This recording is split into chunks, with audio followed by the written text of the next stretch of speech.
It's Wednesday night, and that means it's time for the Lamar Thomas Show, featuring the greatest receiver in the history of college football. Just ask them, Lamar Thomas. I was born in Ocala, Florida. I moved to Gainesville to go to high school. Being recruited probably since the 9th grade, illegally, I might add, by the University of Florida. I still can remember Coach Solinger, Don Solinger, coming out to our practice one day. Here it is, this guy comes out in the University of Miami jacket, and I said, I can't believe that's Miami out here. And, you know, I wanted to go up and say, hey, I'm Lamar Thomas. And actually, I did walk up to him and I said, hey, Coach, I'm Lamar Thomas. And he said, I know. And that was the start of my relationships with the University of Miami. Another good block, and Toretto lays it out.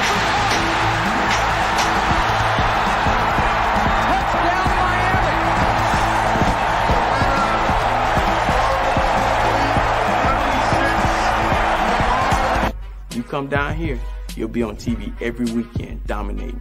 I thought about it. I said, man, where do I sign?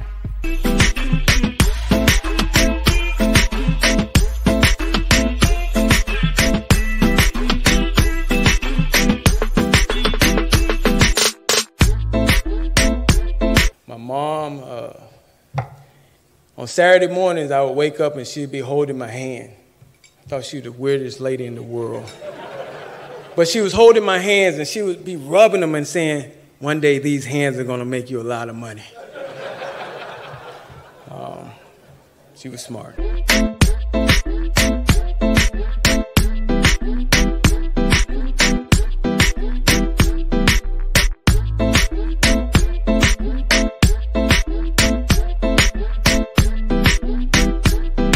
So now, here he is, the great one, along with co-host Gary Ferman of CaneSport.com, Lamar Thomas.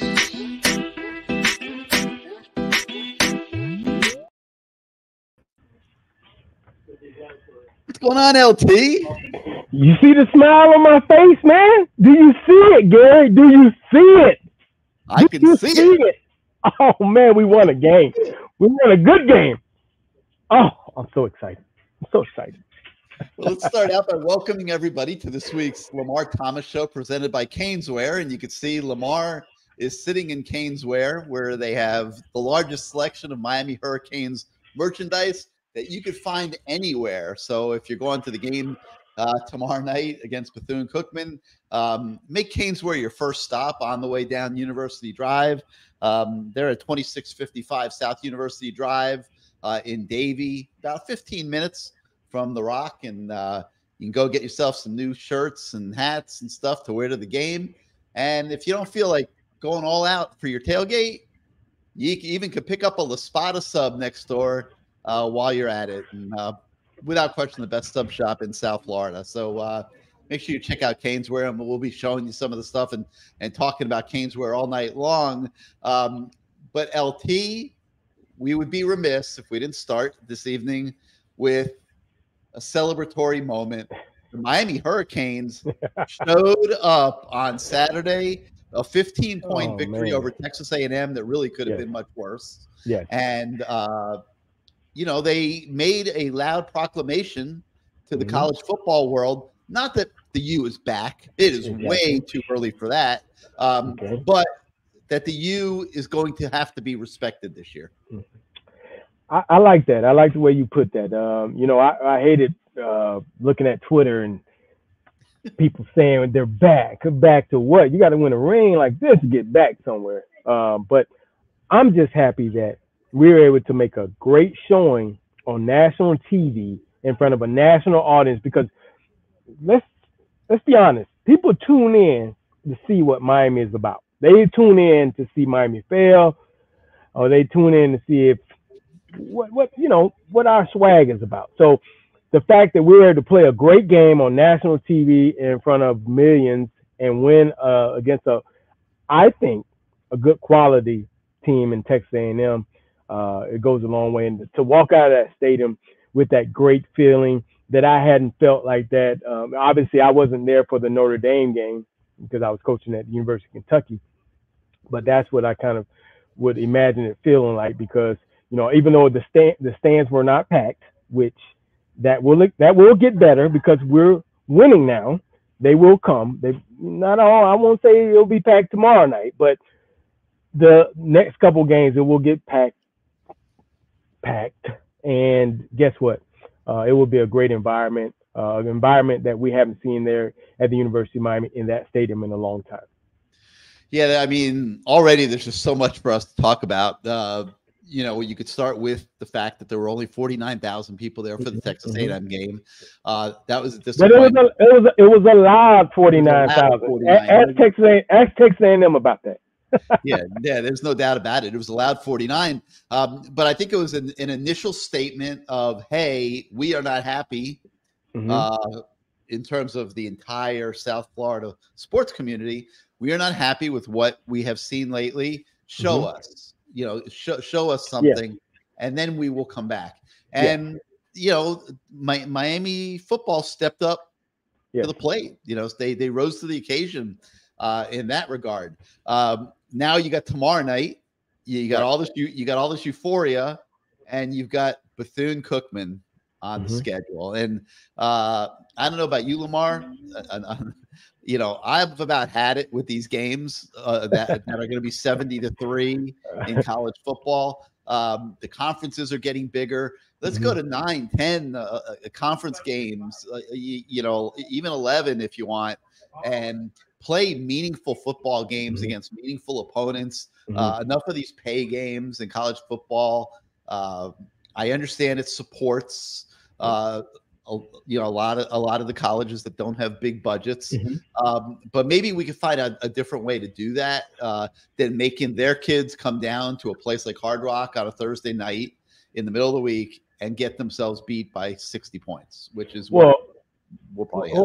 Well, that's what you remember Dion was talking about. The HBCU schools, the smaller schools come in and get paid, but it actually destroys their team because their players get hurt. They're better players.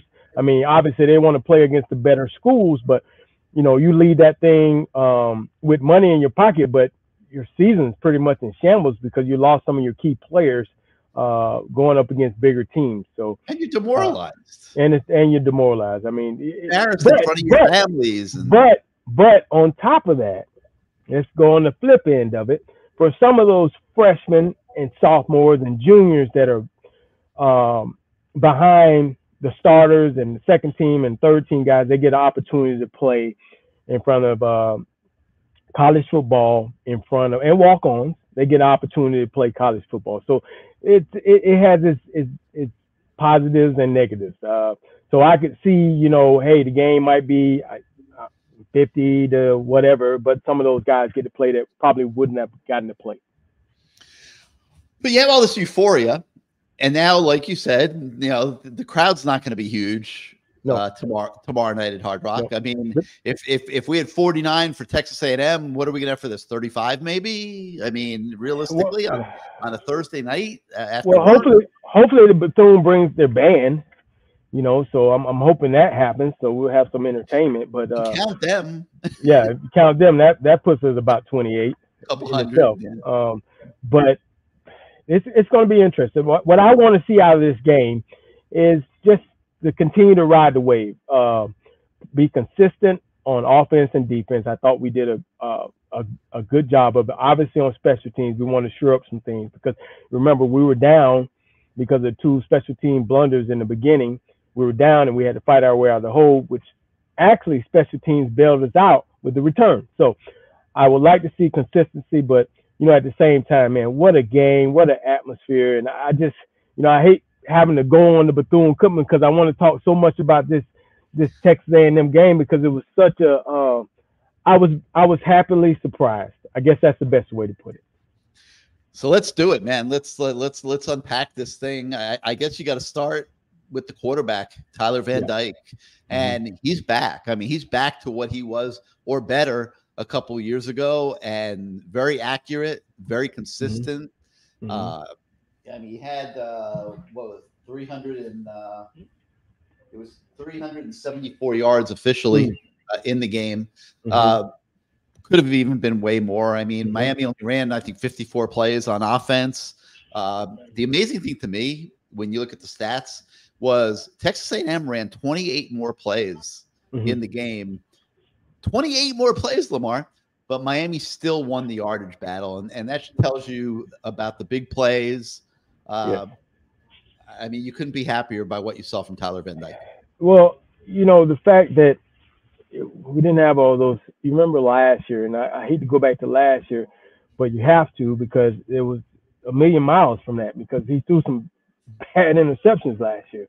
And this year with Shannon Dawson, who I give a lot of credit, I want to give a lot of credit to both of those coordinators for doing an outstanding job in game planning Texas A&M.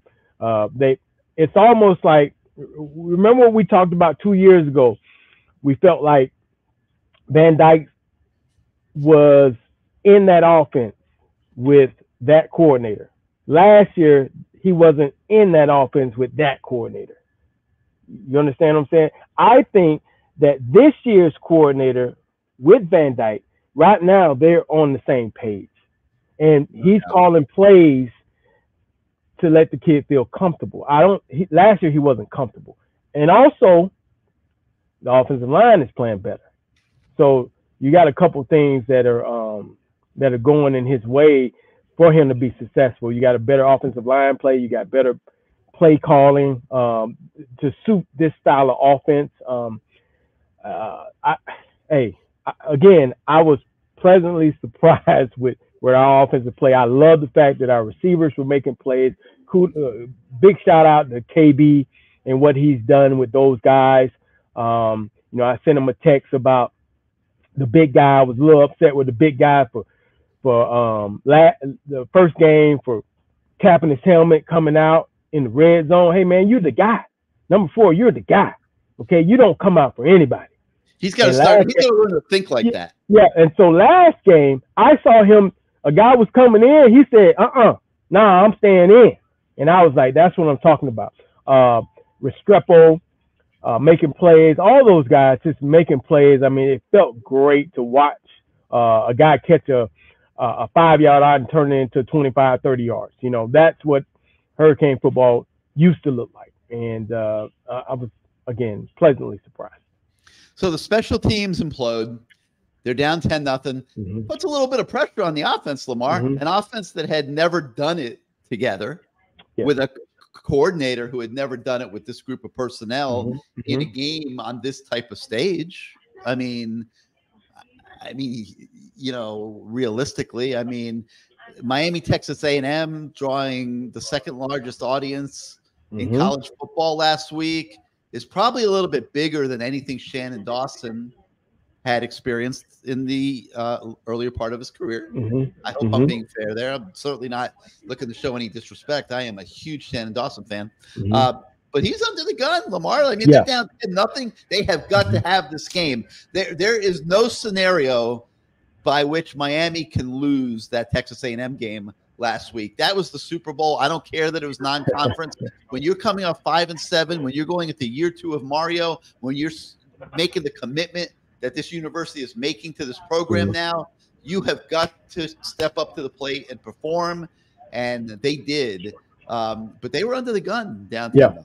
It was no scenario that we would feel good about a moral victory in this game because we experienced that last year, walking away from the Texas A&M game. So, okay, we're not that bad, and we'll be okay, and it turned out to be crap. So this game was, like you said, like we said last week, we thought it was a must-win for the Hurricanes, and they came out. They played well. The offensive line played well. The cornerbacks, as one of Smiley 007 Kane said, cornerbacks played well against their big receivers, fast receivers. I mean, defensively, I thought Guidry.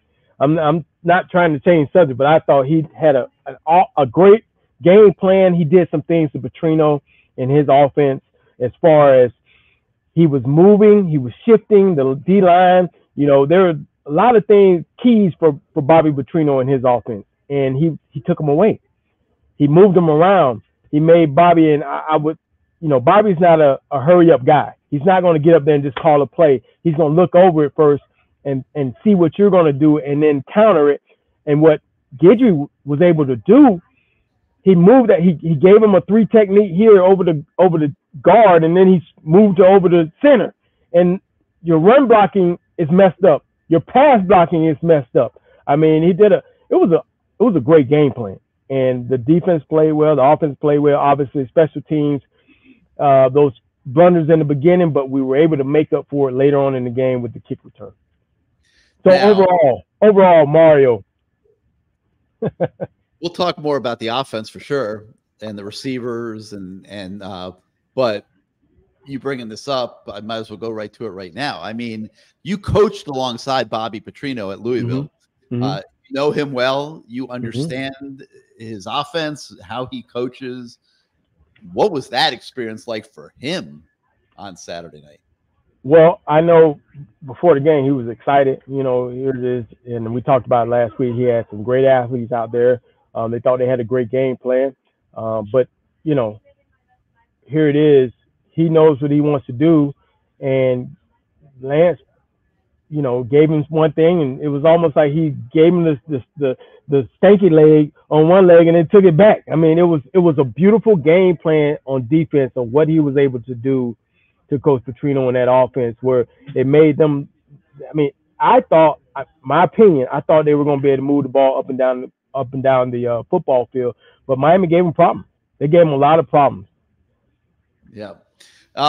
So now moving forward, you can't get too far ahead of yourself. I mean, everybody wants to. Everyone's excited. You can't get ahead of yourselves. And I mean, the one big thing that they have to guard against is what one of our viewers, Free Information, is bringing up here in his comments. One game at a time, Lamar. Yes. You know, you can't ruin what you did on Saturday night by letting up against, say, a Georgia Tech team that is better this year than they were a year ago. Now, you know, Miami should win that game if Miami shows up to play. Mm-hmm. But if you don't show up to play, that program has proven in years past that they can get you. And, you know, they have enough athletes on that team to make things miserable for you if you don't show up ready for play. I don't know about Temple. I have not really looked at Temple much, you know, in terms of next week's game. Obviously, Bethune-Cookman is not going to be a threat tomorrow night. But how do coaches I'm not even going to begin to imagine that. But how do coaches and players stay grounded at a moment like this, Lamar?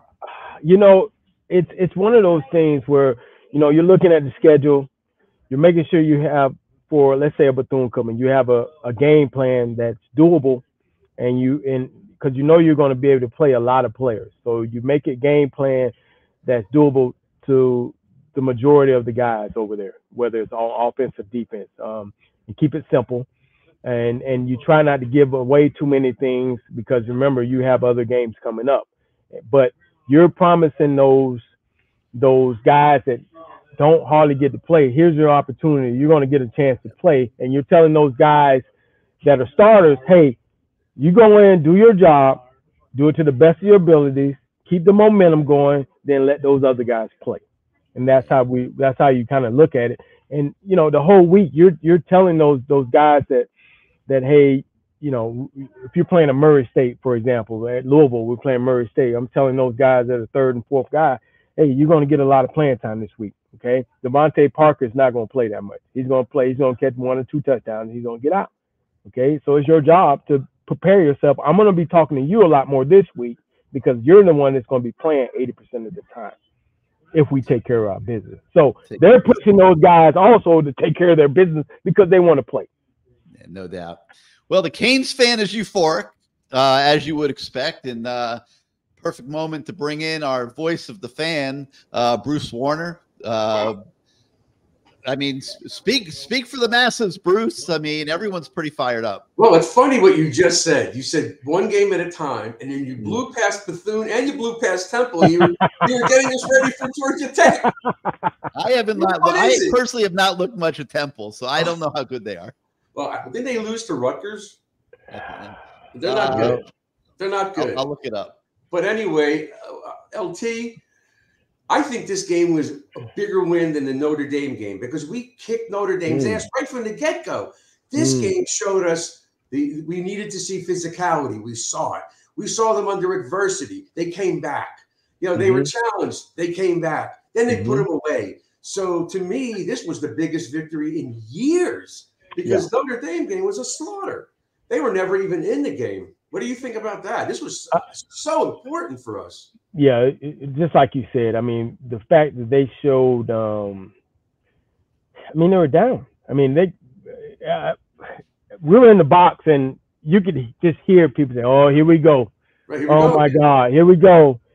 And they just kept grinding, and the fact that it was just a different vibe about watching them play. Like I didn't feel like when they were down that they were basically out of it. It just looked like a different vibe. I felt different, and they definitely showed that they were a different ball club, coached differently, prepared differently. Yes. And that's the most important thing about it. You got to prepare, and you can't go into a game saying, "Okay, we're gonna be on top the whole time." They're gonna have their good plays. You're gonna have your good plays. Okay.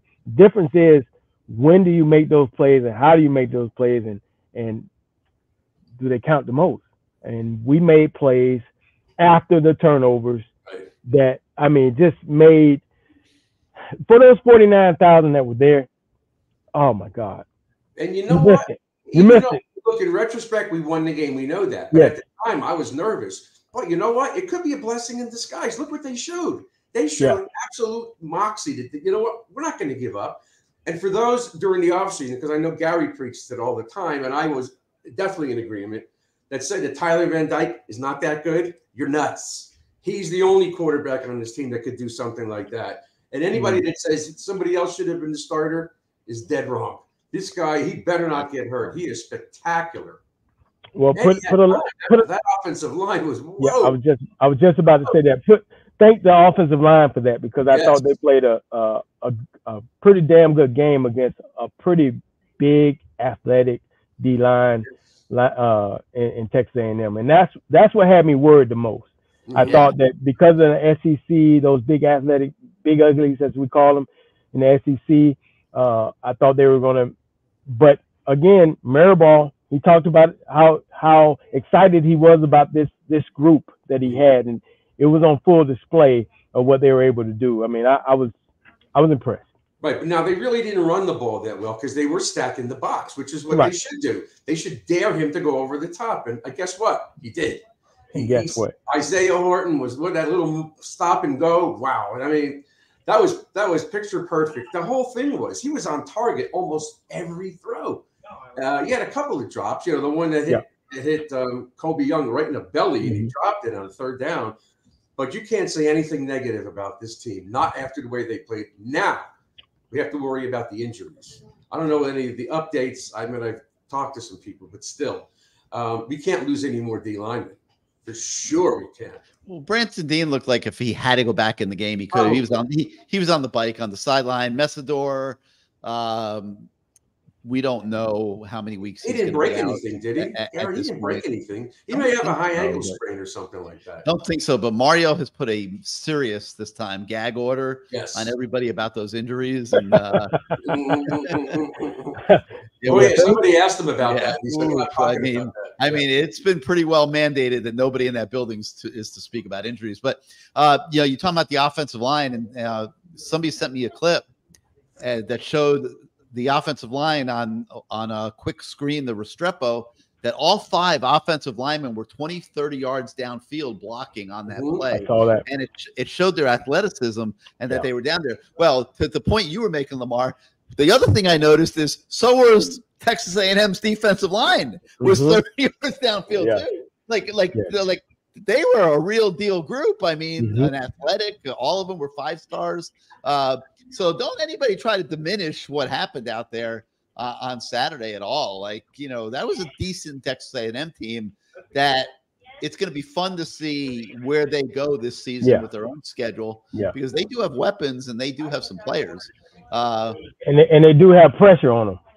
Oh, yeah. They do.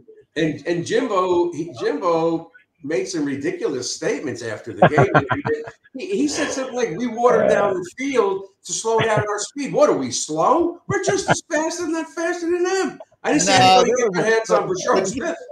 He was talking about that play where his receiver fell down and Cam Kinchin's intercepted the ball. And he's not wrong. Like when they change out those logos in the middle of the field and they paint, it's true. There's some truth to it. There's some truth to this. Go on the field before the game and see which cleats you should put on. Don't make an excuse when the game's over. They had longer cleats than we had. That's nuts. Well, some things you just have to know.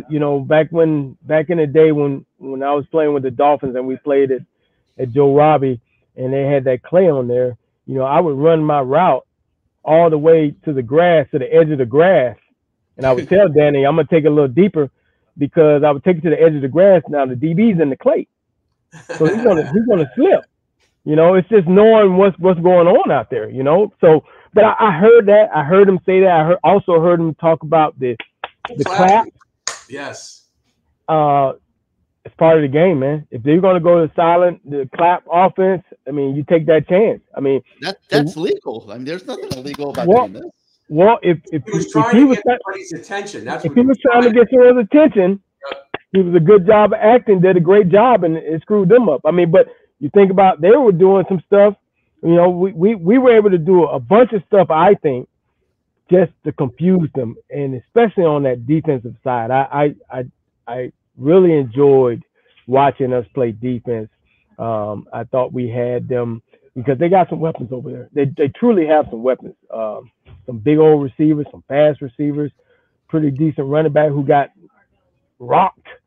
It was a well played game by the Hurricanes. James Williams was lighting some people up. He was. He was a little close to a lot of some penalties, but he was on the edge. He was aggressive. Yes, this was his best game, I thought. I thought that was one of his better games also. So LT, what did you see Lance Guidry do that was giving Bobby Petrino and Jimbo Fisher and Chaney is another elite offensive coach. Mm-hmm. He was the offensive coordinator at Georgia for many years. He's an analyst on that staff. I mean, those are three considered elite offensive coaches that are coordinating and designing the Texas A&M offense and managing game day. What was Lance Guidry doing to screw them up? Again, it goes back to what I said earlier. Bobby, Coach Petrino, he's looking at what he's going to get you to the line. He doesn't want you to sub. He's going to get you to the line and wait for you to call or get set in your defense. And once he feels like he has a key to your defense, he's going to call a play, a beater, as we call him, a two beater. If it's cover two, he's going to call a two beater. If he's going to cover three, he's going to call a three beater. A run play, he's going to watch the three technique. He's watching to see where that three technique lines up. Well, Guidry, he moved those guys. Yes. They basically baited them into, okay, you call the run play, now we move into another spot. Now it blocks up, it messes up your, so you see the offensive lineman, they're pointing at the guy they're blocking or they're looking at that guy. Now all of a sudden he moves over here. You don't know if the guy to your right is also watching, so it causes confusion at the snap of the ball because they have their keys on who they're supposed to block. But if now that guy that was supposed to be here is over here, am I still supposed to block him? And does my guy know that I'm going to go over here? Is he going to block this guy? There's a bunch of stuff that they were able to do and disguising their coverages, rolling coverages different ways and then rolling it back up, going to man, looking like his zone, going to man. I mean, it did a beautiful job. I really was impressed. And those corner blitzes, that really screwed them up. They didn't know where those guys were coming from. They came from every angle, and they made a few tackles, and they rushed the throw a lot. A lot. Usually you can use it as an offensive play caller. You can kind of be ready for the corner blitz, especially to the boundary, to the short side of the field. So you're always looking for it, watching to see where the defensive end lines up or his first move. If he goes inside, you know that guy's coming because that's his lane. Right. But they did a great job of disguising it. You couldn't tell. I was trying to figure, is he blitzing? Oh, he did blitz. Oh, that was great. I mean, it was great to watch. I was sitting in the end zone going, this is awesome. This is great. And you know, they made some adjustments at halftime and ran up a lot of yards in the second half. But all in all, just a great performance. And Chris Brown, one of our viewers, he's asking about the offensive line. Were they tired like they were last year at Texas A&M? And at Texas A&M, they were exhausted by the end of that game. I didn't see anybody exhausted at this game. Those guys are fit, conditioned, strong, big, powerful. They remind me of Vernon Carey. The days when Vernon Carey was out there playing for the Canes and oh, geez, look who's here. Look who's here. How you doing, Mr. Carey? Hey, how you doing, sir? I'm doing great. By the way, Mr. Carey had a great golf tournament on Monday. It was awesome out of Western Hills.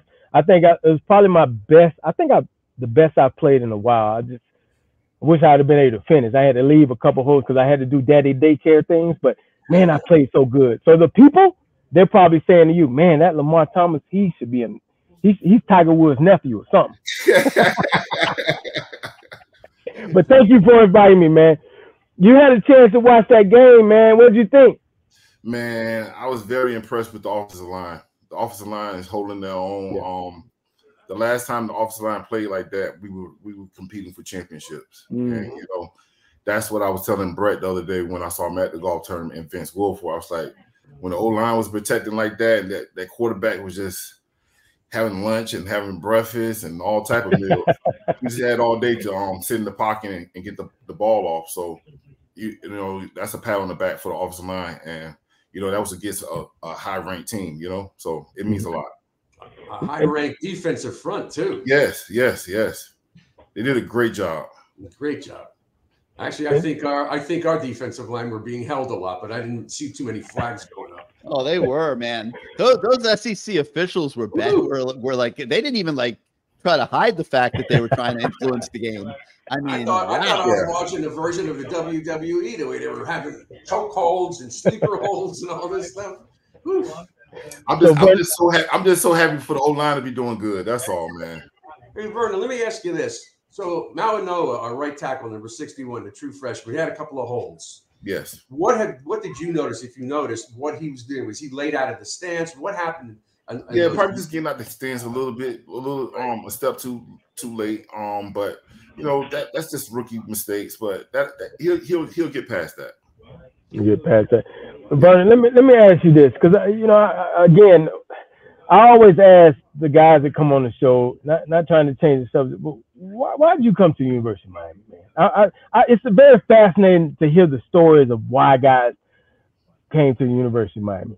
I mean, it's funny. Like I tell a lot of people, I went to UM because I wanted UM to be great again. At that time, UM wasn't winning. They had just got blown out by Syracuse. And I remember going to the voting. Everybody was like, and coming out that year, I think I was the #1 offensive lineman in the country, and we just got blown out by Syracuse. I think it was 56-0 or something, or 6 or something, 66-6. It was really bad. It was really bad. McNabb. Yeah. And everybody was like, "You still going to UM?" I was like, "Yeah, I'm still going to UM, man. About where it is, about what we could do to change it." You know, and that's just being around guys like Roland Smith was my football coach at high school. So he used to come pick me up every morning. My senior year, he was like, "Hey, come get in the car, man. I'll take you to school." So he was kind of recruiting me every day. And he'll wear those rings, them championship rings. "Hey, want to put one of them on?" I was like, "Yeah." So he kind of steered me away from other schools. But I when I got to UM, I was like, you know what? I get to stay home. I get to change the program back to where it used to be. And, you know, I remember calling Andre Johnson in my class, Kevin Beard in my class. We got some big-time receivers at that time. And we ended up getting Jason Gathers. He was the #3 overall pick, prospect overall. It was just a big, dominant, big class, you know. And what else? Philip Buchanan, Clayton Portis that year. So it was we wanted to be the difference. Hell, we stood up to the upperclassmen when we came in as a freshman. That's right. I'm watching the guys on the team now. We stood together, you know, and we had big Brian McKinney. So we had a lot of big guys, but they was like, "Hey, these freshmen is tough." They ain't playing around.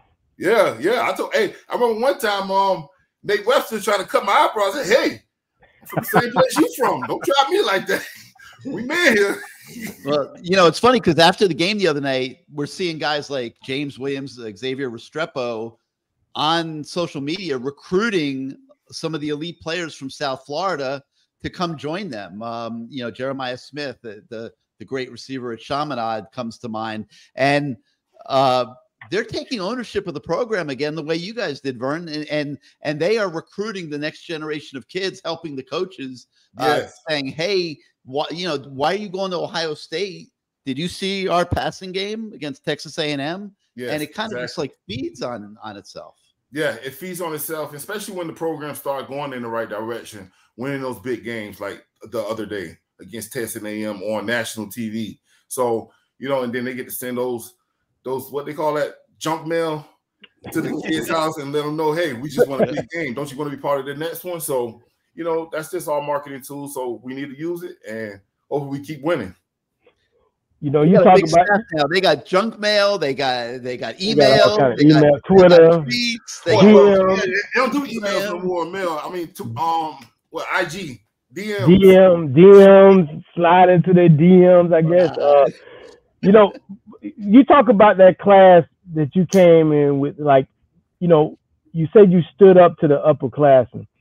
I look back on my class and it was almost the same thing. It was like you knew at some point, because we were so close, that we were going to be great when we got to be a senior. It does take a tight-knit team to really have a tight bond and everybody real confident in themselves. Yes. And they worked. Yes. You named some of those names. They were all good players, really great players. Jason Gallows one. We worked just as hard. There you go. We're good because we were so confident. We worked so hard. We pushed ourselves so hard and challenged each other so much that when we went to the game, we didn't really feel like those guys we about to play the game against was the same guys is better than the guys we practiced against. And they probably weren't. It wasn't. When you go back to LT's year and before that when they were winning it, they weren't. It was much easier for the games than it was in the practices. So going forward now, you saw the offensive line, but the running game was not that good the other day. So your thoughts on where this takes us now to get consistency? We have one or two good backups. We can't lose any of these linemen because, as Mario says, we're not that deep yet. Mm-hmm. So what you saw the other day was unity, cohesion, fighting as a unit. I remember Leon was on the show, and Leon would tell us all, these guys are not playing one down in the regular season yet. All the names could be great, but it doesn't matter. We've seen 2 games. That offensive line is in the same space, the same headspace, and on the same page, right? Yes, I agree. They're like I said, they're working as a unit. They're playing good, and they tough. They're scrappy, and they want to do their job. That's what it really comes down to. They want to do their job, and don't want to let the team down by doing their job. Right, and they were very, very physical. Which is what Mario's preached since the minute he got here. He wants physicality. Yes, and that's been Mario. Mario been that type of guy. Coach Mario has always been that type of guy. Well, let me ask you this: what was the feeling? Because I already said what I felt walking out the stadium. What was your feeling walking out of that stadium? I was happy. Like I'm telling you, like I don't want to be overexcited. That's the thing. Like people, like I don't want to jinx them, right? Because every time I be overconfident and happy and start rallying, then something bad. So I'm just right happy. there. You're happy because I'm keeping sound. I'm very cheerful, but I'm just going into that game though, you're just like we were. It was a wait and see. We wanted to see what, and then all of a sudden you get the 2 turnovers, you get the special team blunders. You're like, oh crap, and then they fought their way back. Yep. And you saw that heart. You saw that championship mentality that reminded us of the old, whether it was your class or the class before that or the fight, because we haven't seen that in a while. We've gotten down and we just put our heads down. Oh, here we go again. People start walking out the stadium. Yep. But they had fight. And when I saw that, I was like, okay. So it's 2 things to be happy about. They were down, 10-0 or 14-0? 10 zip and 17-7. And 17-7. The first quarter, they could have said, man, that's the other man start pointing fingers, you know, right. But they just hung in there. They knew why they messed up one play, you know, so they had their little mess up, you know, flumber, and then now they got back on it and they execute. When they got the second drive and their third drive, you know, they kept executing. Yep, and they came back right before the half and they scored. Yeah. So they did a lot of great things. Now, for tomorrow night, in the past, every time we played a game like that, we'd be flat as a board. Mm-hmm. I expect tomorrow to not be like that. I don't know, who's going to be out because of injuries or nipped up, but I expect the effort to be exactly the same, and I expect to obliterate this team by halftime. The same thing, I don't want to get ahead of myself, but I expect the rest of the season we're going to play like that. Hard. Physical, I hope in your face. The expectations are ramped up, guys. Yeah, I'm ramped up. Every game is going to be dominant. The U is back. I didn't say that either. I just want to see. We've laid eggs years past. That's the voice of the fan there. Here we go with that back. So we got to win. We got to consistently. We got to consistently play like that. That's all. I didn't say we're going to win every game. We got to play just like that, in your face, like we used to. But I'm proud of those guys, man. Yep. Yeah. They showed a lot of fight and resiliency. I think that those guys should get a just have a little something on the door saying Middle Tennessee State. Don't forget. Yeah. You understand what I'm saying? Don't get ahead of yourself. Don't get too far down the road. Don't start thinking Clemson. Take one game at a time. Get as much playing time for some of those younger guys to get some more experience. Keep the guys healthy. But most of it, just be consistent. You don't want to go out having dumb turnovers, turning the ball over, dumb penalties, all those things that are killers. Just be consistent, play ball, and just do what you're supposed to do. Like Bethune-Cookman, you're supposed to win. Yeah. The next game, you're supposed to win. Did you see our offensive coordinator, the excitement that he had? Every one of those big plays, Dawson was just like so happy, and then he went like this when what's his name? George got that last touchdown. The announcers were saying they should just eat the clock. He ain't no clock. He saw a mismatch. He changed the play. Boom, touchdown. That's what I want. And I just love to see the enthusiasm on this guy. It's great to see Miami like this again. It's about time. They stayed aggressive. Yes, they did. Yes, they did. They kept their foot on the gas. Well, speaking of foot on the gas, you got since getting into this, you got a food truck. Yes, sir. Damn good. I got a restaurant too. Brick and mortar and a food truck. You got everything. Huh? You got to say you got everything. Oh, where's the brick and mortar and where's the food truck hang at? The food truck, we do different catering events. We only go out when we're called out. The brick and mortar is 746 Northwest 62nd Street in Miami, Florida. It's in Liberty City. What I'm doing is providing healthy options in deprived areas. So now we sell salads. It's like a salad bar, but we sell salads. We sell smoothies. We do wraps. Amazing wraps. Amazing. Food's like a healthy but clean, but with a taste. Is that it? How's that going, Is that Vernon? on your shirt? Yeah, Green Envy. Yeah. Yeah. Okay. Green Envy. I'm sorry, wrong. How's that concept going? It's going really good. It's doing really good.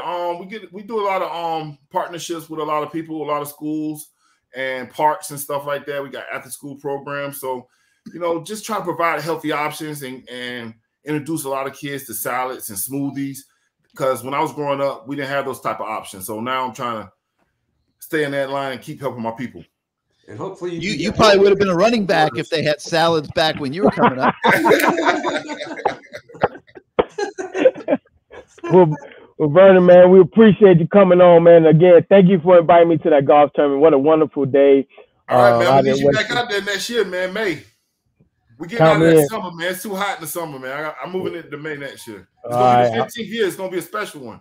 All right, I'm down. I'm in there, man. I appreciate you coming on, man. And I'll see you. You going to be there tomorrow? Yes, sir. I'll be there. I'll see you there tomorrow night. Thank you, boss. Appreciate you. All right, thank you. Thank you, Vernon. Great seeing you, Vernon. Thank you. I'm sitting here thinking to myself, Lamar, man, Vernon really looks good. And you can you know, like a lot of these former players, you know, they let themselves go. Their diets are terrible and stuff. They gain a lot of weight when they stop playing. Vernon, he's like lean and mean, and I'm thinking to myself, how is he doing this? Well, there it is. There it is. He envies this restaurant. He looks like he's safe to go. he looks good, man. He looks good. Does look good. Let's see here. Let's read some of these comments here. Chris Brown wants to know if I was being funny. I was born funny, Chris. Let me ask LT tomorrow. If we're blowing them out or whatever it is, who's coming in next? Ja'Cory? He needs to get his feet wet. Yeah, that's interesting. No, seriously. If they don't put him in tomorrow, I think he's going to have his head down. Well, if the game plan, it all depends on their game plan as far as what they want to do with him for the rest of the year.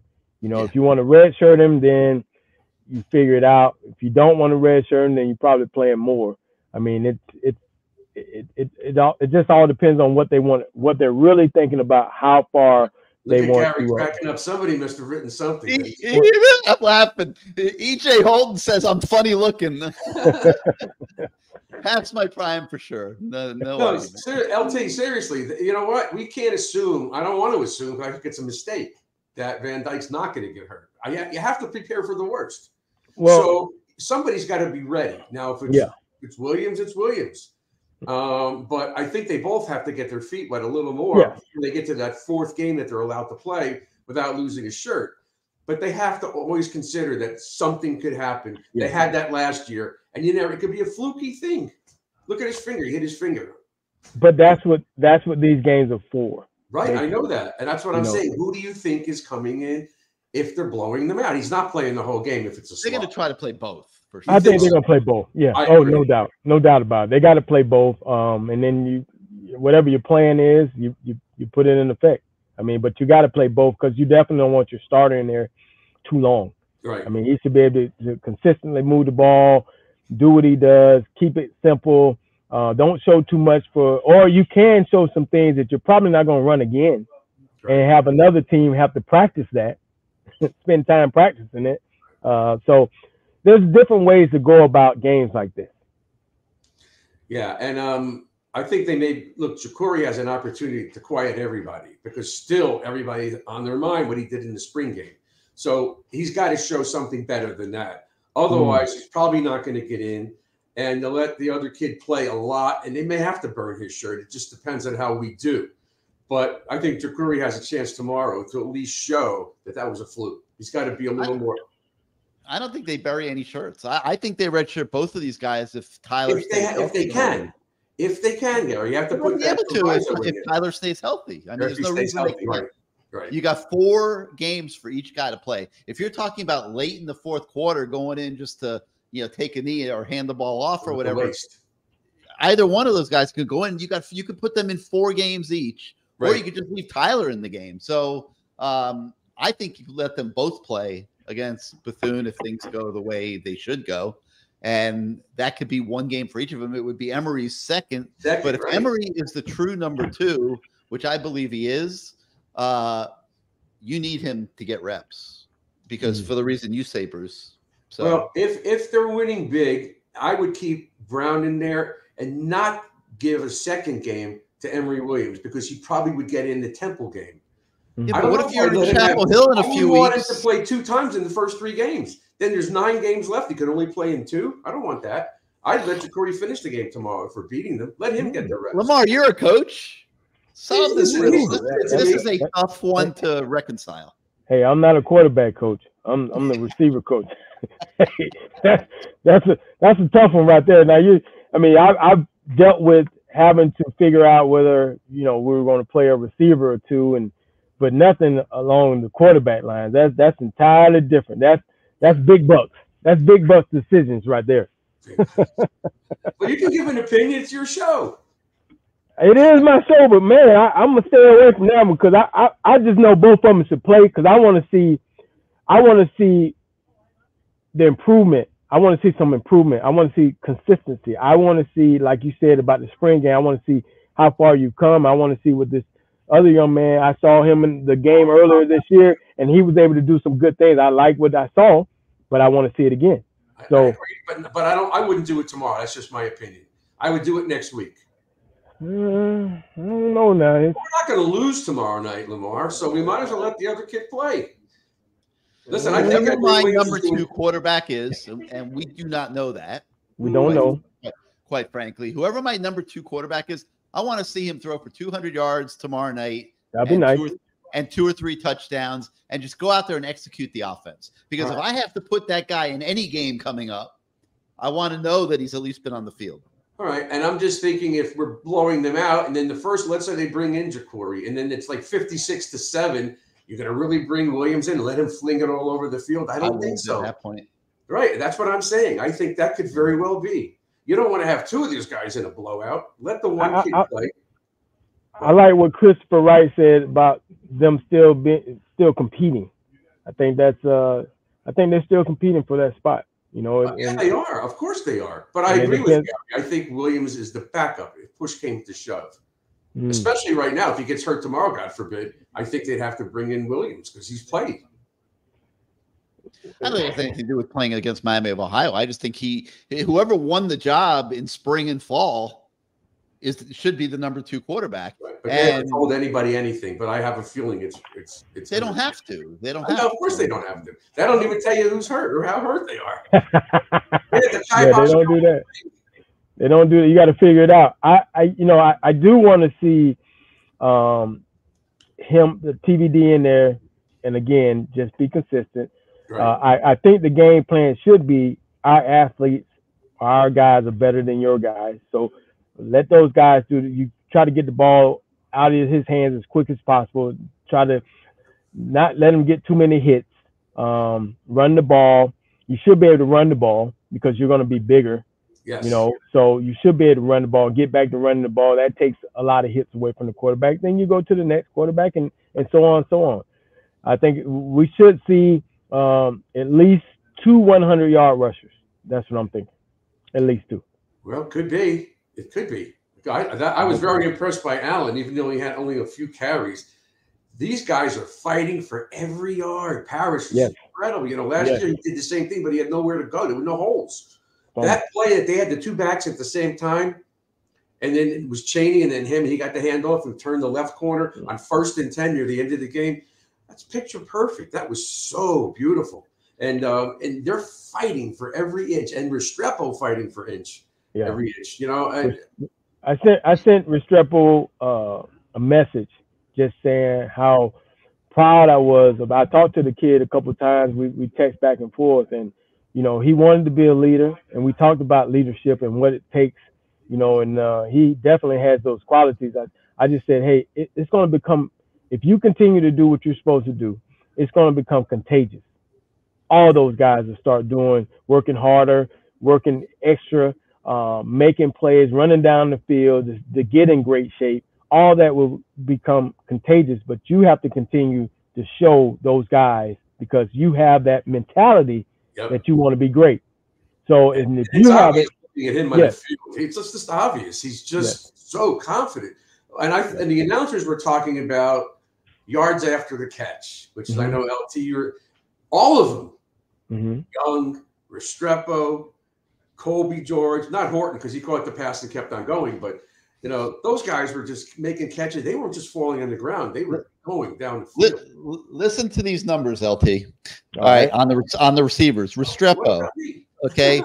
Restrepo goes 6 for 126 in that game. Okay. 88 yards after the catch. That's what I said.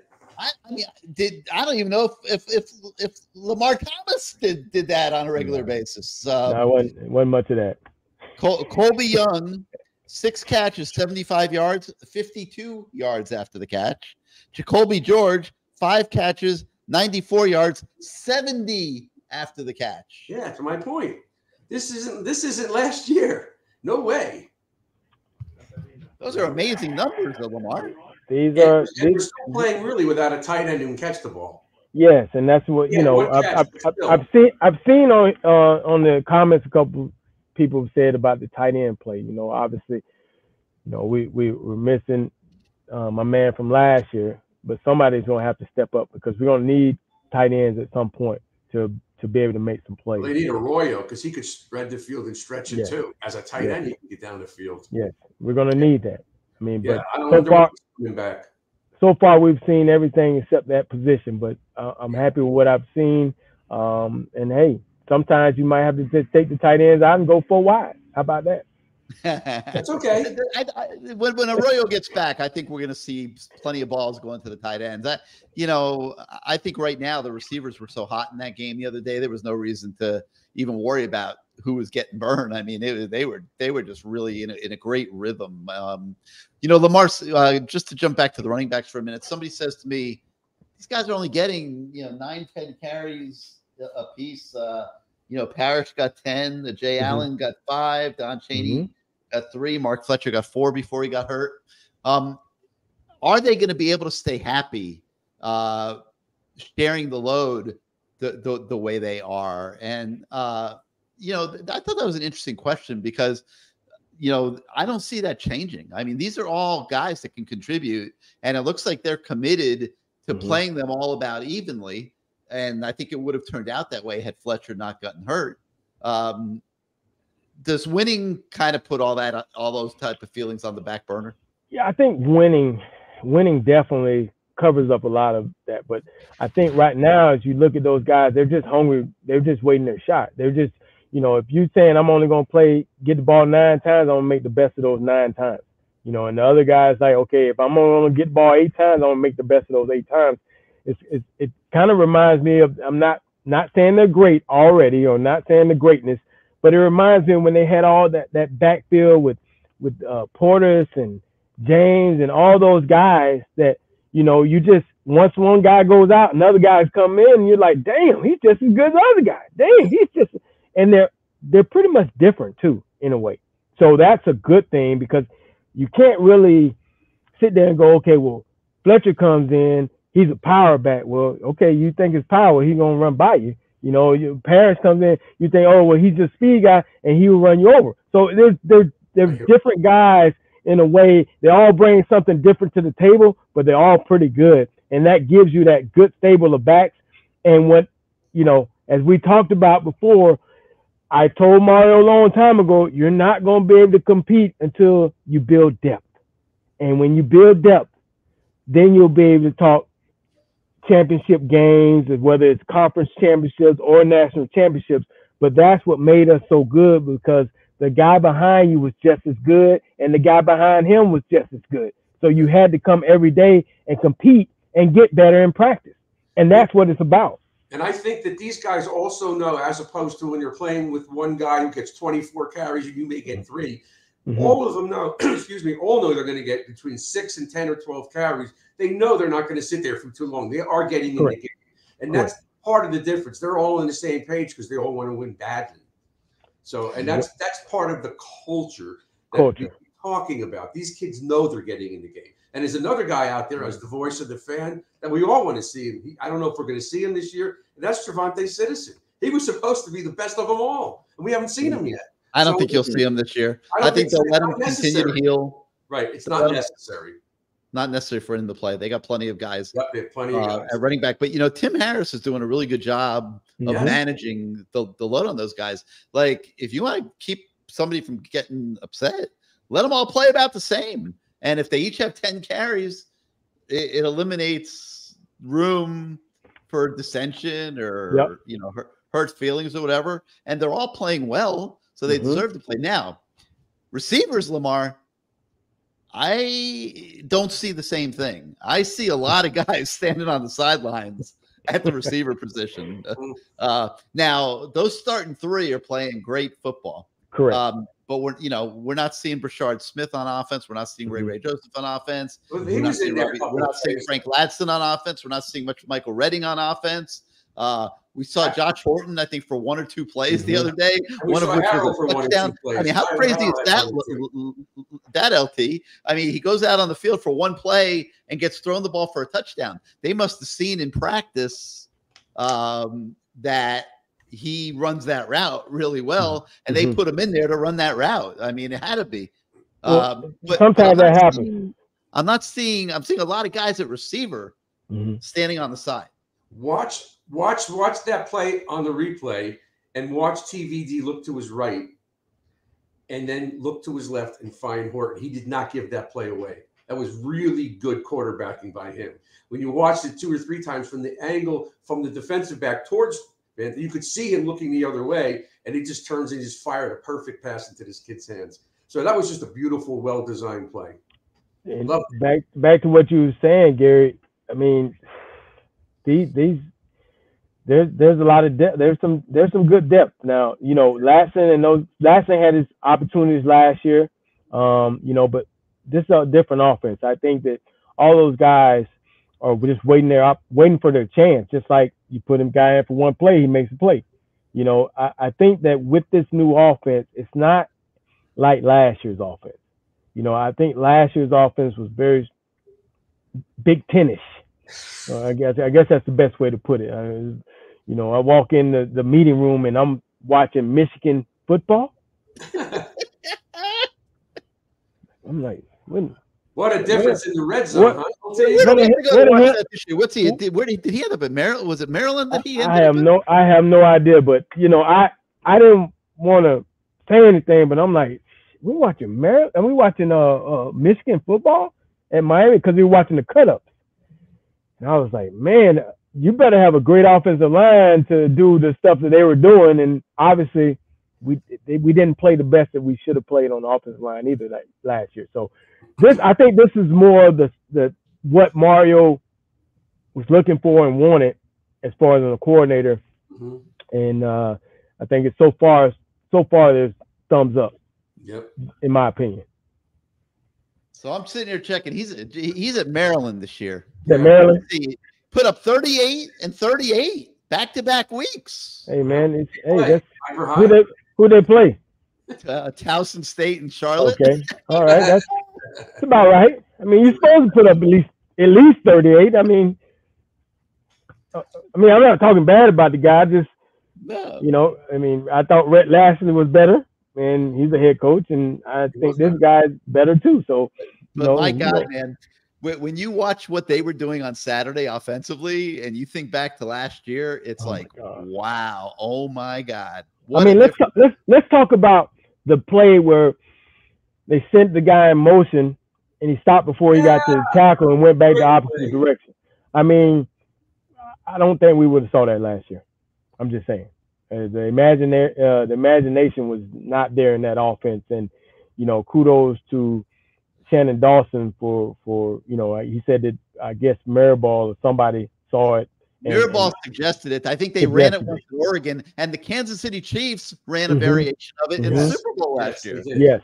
I think it's not like he created the play, but let's talk about that for a minute. Yeah. Like offensive coordinators get all the credit for everything, but it seems like it's really more about the timing of the plays than just the plays themselves, right, Lamar?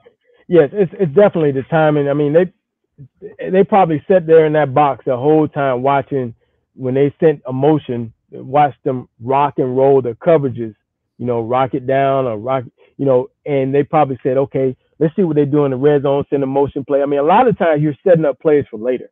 Right. You know, you have these plays already in your head. You just want to see how they react to certain things, and you see it and you say, okay, let's go back to that. But I mean, the fact that they practiced that play and it was able to work, I mean, it was beautiful. It was a perfect execution of that play. I mean, they had a great play on a screen, but somebody was in TVD's face and he couldn't complete it to Parrish, but he was wide open. He could have ran down the sidelines. But that's another example of the play call. It didn't work, but it was a great call. So, and this guy's got an imagination, and he's involved in the game, and he's not stuck on one thing. And his red zone play calling was spectacular as well. We didn't see quarterback sneaks and crap like that. We didn't see any of that stuff. You know, and we still haven't seen a lot of our plays. Yeah, I'm hoping he has even more stuff in the bag because I'm sure he does. So you're gonna see that to North Carolina. Correct. You're going to need a lot of that in the bag. So far, he's pulled out a couple things, but I think he's let the athletes.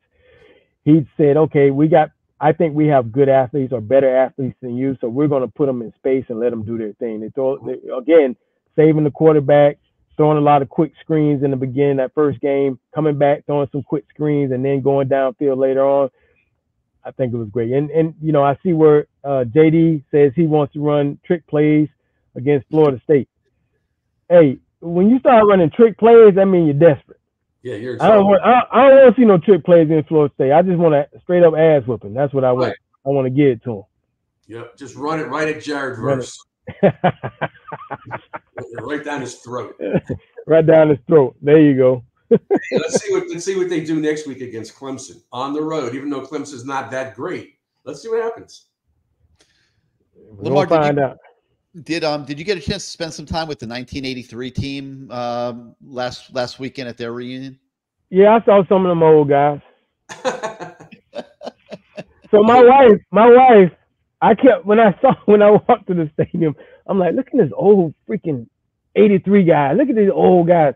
And my wife was like, you're only like 5 years removed from them. I'm like, but no, I came in the 87. I guess. Yeah. Okay, I guess I am 5. But I'm different. They old. Look at them. They look old. All right. And when they ran on the field, did you see them running on the field? That was embarrassing. You know, I was cracking up. They go to take that picture at midfield, and I'm looking at like the team photographers out there, the team water boys out there. I think I saw Father Leo out there. I'm not sure. I'm like, would you guys get out of the picture? These guys won the national championship. Would you let them take a picture at midfield? Like, man, it was like a free-for-all. I was saying, when they ran out, I said, oh, my God, they got to get some oxygen for those guys. Can't take those damn pictures. Half of them was walking. I mean, they old. That's what I kept saying. They old. Congratulations, guys. Y'all won that championship ring 100 years ago. My wife had to keep reminding me, you're only 5 years removed from those guys. I'm like, did you watch that game live, LT, or no? Live. Did you watch it? I was there. Oh, yeah. Back in 83? All right. Oh, yeah. But I hate to admit it, but I was a Gator fan back then, man. You know, just saying. But you came down for the game? You came down from Gainesville? I came down. I mean, I let me tell you something. I was such a big Gator fan up until probably 31-4. You know what happened? Remember 31-4? Yeah. The two snaps that Willis Pegues put. Willis Pegues gave. That day, I said, "Uh-oh, I think I might be a Hurricane fan." That was a hot day in the Orange Bowl. Yep. Emmitt Smith's first game. And I said, wow, this is something else. This is different. This is not Gainesville. This is Miami. Did you root for Nebraska because you were not a Miami fan, or did you root for the Canes? Because you said you were a Gator fan. Yeah, I probably was not rooting for Miami. I mean, I was a Gator fan. Gators didn't like the Hurricanes back then. But that night in the Orange Bowl was as magical as anything you could ever see in sports. Yeah, and when you were watching that, Lamar, did you ever feel like I'm going to be out here as part of this one day? Nah. I was 13, and I just remember, you know, that play where they tipped the ball, and you know, Miami won. I'm like, dang, Miami won, and the dude with the pipe, and you know, I'm like, okay, that's kind of cool. But the Gators will beat that butt. That's what I was thinking back then. Then. They did beat him in the first game, by the way. They did. They beat them. In Tampa, I think, right? Tampa was the next. Okay. That one was in Gainesville. That was the one that Kosar got 14 points in the last 30 seconds, it seemed like. The one up in you know, we go back to Gainesville next year, right? Oh boy.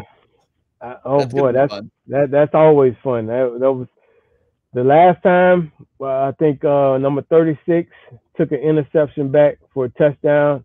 That was beautiful. That was the last time they played up there, right?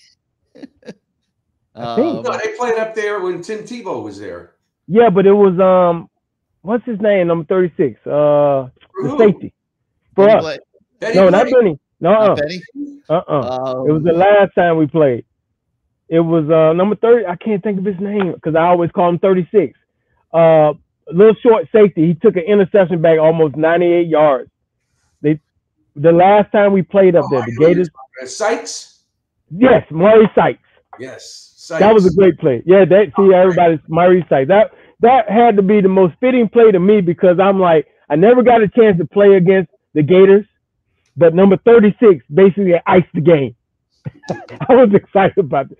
I got the biggest hug ever. Hey, so LT, so it's the second game of the season. Mm-hmm. Okay, it's all euphoric. Beat Texas A&M, it's all great, but this can't be close to what this team potential is at this point of the season. Like that wasn't a peaked football team that was out there on Saturday beating Texas A&M. So when you're watching it through the lens of a former player and a coach, where can this team get better? You got to continue to be consistent. I've said that all, since we started the show tonight. You got to continue to be consistent. I think that's one of the things that's hurt this program, hasn't been inconsistency. Special teams, you love to see them to not have those blunders. But I think on the offensive and defensive side, whatever game plans they put together, those kids went out and executed it. And if they continue to put together game plans like that, we have a chance to be pretty damn good. But the kids have to continue to believe, and they have to continue to strive in that culture, which Mario is now trying to create. Which like we talked about earlier, Bruce, you got to have that culture of it doesn't matter. You score 10 points, we're going to score 20. And that hasn't been the culture. It's all been about we get down, everybody put their head down. Woe is me, I'm transferring, and all this other stuff. Right. But it just looks like a whole different team. As I watch the sidelines too, because I just want to pan and look down the sideline when we were down 10. I didn't see the same that I saw before. Oh, no. Tyler Van Dyke said they would have quit last year. Yes, there's no doubt. Panic at all on that. There's no doubt about it. Well, Dawson said on an interview that all these kids bought in on the offense. They're all in. And that's what you need. You need all of them in. On the other side of the ball, too, obviously, especially on defense, because it's like, you're not dictating what's happening. But still, I just thought that this whole team is rallying around Mario, the city, and everything else because they know they want to win. They need to win. And I think the pressure's off now until we get to North Carolina. And I don't think they're that great either. They almost lost to App State, who's not bad. Yes. We're going to find out. They go to Pittsburgh next week. Right. And they're not that great. We'll see. I haven't felt this good about a Hurricane football team probably since Coach Richt. I mean, when they're 10-2, I mean, they were 10-0. Yeah, but I mean, when they're 10-0, I mean, I'm sitting there saying, man, I think I was at Kentucky, and I'm following along just like, woo-wee. Well, let's put this up on the screen. JD Carmona says Miami has a chance to go 12-1. Okay. We'll take it. We'll take 12-1 right now. But getting back to that subject of where they can get better, I think T-Dog is on to something here. Mm-hmm. The defensive ends getting home. They got a lot of pressure on the quarterback Saturday, but it was through the blitz, Lamar. Yeah. They were bringing it from the perimeter, the corner blitzes, and that's where they were doing the most damage. They weren't doing it through a traditional four-man rush. Now that people are seeing this and there's tape for opponents that are going to be preparing for them moving forward, can they continue to rely on the blitz to get pressure, or at some point do these defensive linemen need to be able to four-man rush? Well, you want definitely for guys to be able to get there on the four-man rush because that takes a lot of pressure off you calling those defensive blitzes because, as you well know, in that blitz, you're pretty much man-to-man unless you zone blitz. But in man-to-man, if the guy misses a tackle or blows the coverage, it's a touchdown. So you want to be able to get home with the 4-man line. The thing that I'm most impressed about as I'm watching, we actually had contained. Hallelujah. Yeah. we had contained in a minute. I mean, hell, I was impressed that the quarterback tried to get outside and he can't get outside because guess what? Guys are staying home doing their job. Thank you, Jason Taylor. Thank you, JT. I appreciate it. Boy, is he into the game or what? He's on the side with the headphones and he's so into it. It's so good to see a guy like that, just not like be a figurehead. He's there for a reason, and he's working hard. He is working hard, and he's excited about it. He's he truly is. excited about the opportunity he has, and you know, he's doing a good job so far. All of them are. I got to give kudos to their coaching staff, the staff that he's put together.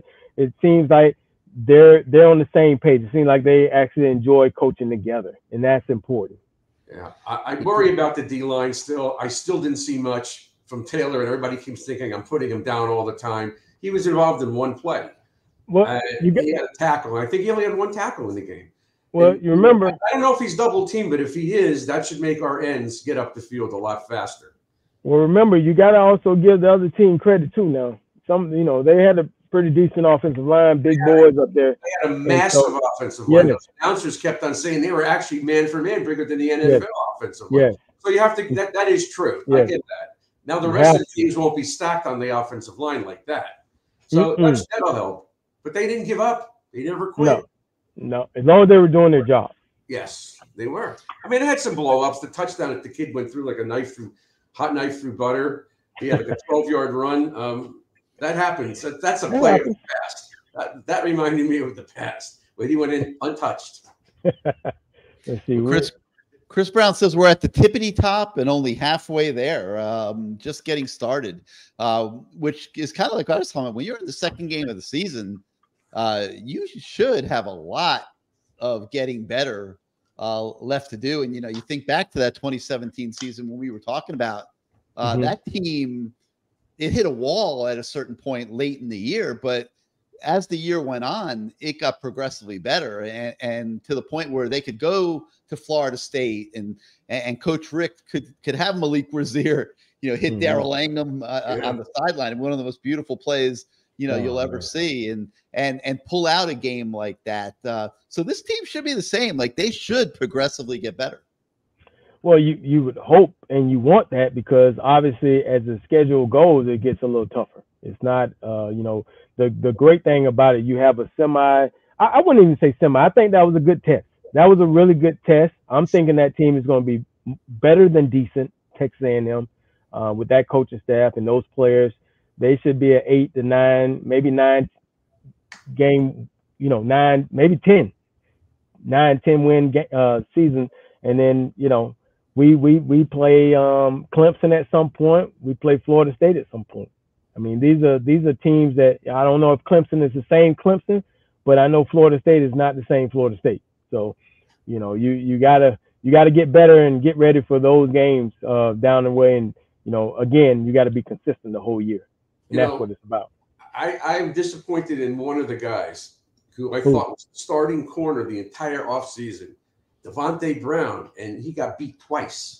And never turned around and looked at the ball. He had 2 pass interferences. One he climbed on the guy's shoulder and the one near the end zone where he just pushed the guy before the ball came in. Now, that's a little scary. He's got the length, but I don't know about, putting him in clutch situations. And he's not starting anymore. He wasn't the starter.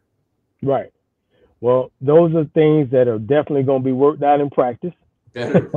It was very noticeable. And when you have guys, depth, as we talk about, guys behind him that can beat him out, that only makes that kid better because he's gonna come back and say, okay, I know I got to compete now. Okay, sure. I lost my starting position. How do I get it back? That's going to practice every day, putting that lunch pail and going to work, and just getting better, competing. They really didn't have any busted plays on defense. The one fullback who caught the ball out of the backfield, I think maybe Malinois slipped or something like that, and then the run up the middle by their running back. But we didn't get beat deep, did we? I thought our corners played against that offense and those weapons. I thought they played. I give them an A. I give them an A. And they tackled. And they tackled. Tackle. We haven't seen that. We haven't seen that in years. Years, right? Years, not just 1 year. Years we have been tackling with bad angles. I didn't see that. They look really good. Well, the last time there was this kind of hope for Miami football was 2017 when Mark Richt was the head coach, and he's got a special night ahead of him tomorrow night. They're going to be honoring him at Hard Rock Stadium. Oh, good.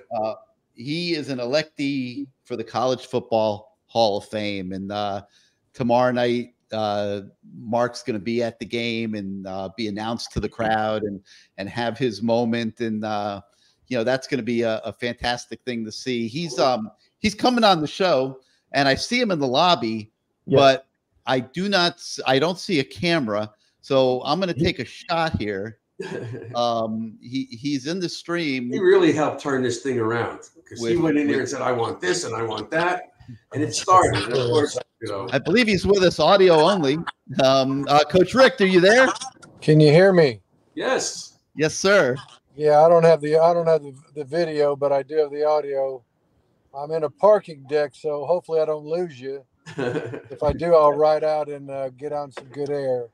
That's all right, Coach. That's all right, Coach. We appreciate you taking the time, and congratulations, Coach. Yep. I'm sorry, can you say it again? I said, that's okay, Coach. We just want to say congratulations, and tomorrow is a big day for you. 18 years of coach. Yeah, I'm excited. I'm excited. 18 years as head coach, obviously 15 years as an assistant coach at Florida State as well. So 35 years altogether when you add it all up. It's well deserved. Well, Coach, I tell you this, we want to thank you because we still believe you helped turn this whole thing around with your choices as far as, making sure that coaches are not just here on a 1-year deal, saying that, hey, we need more here. We got the school has to do more for the program. I think you're the guy that turned this whole thing around. That's just my opinion. Well, I mean, truthfully, there was a lot of heavy lifting when I got there.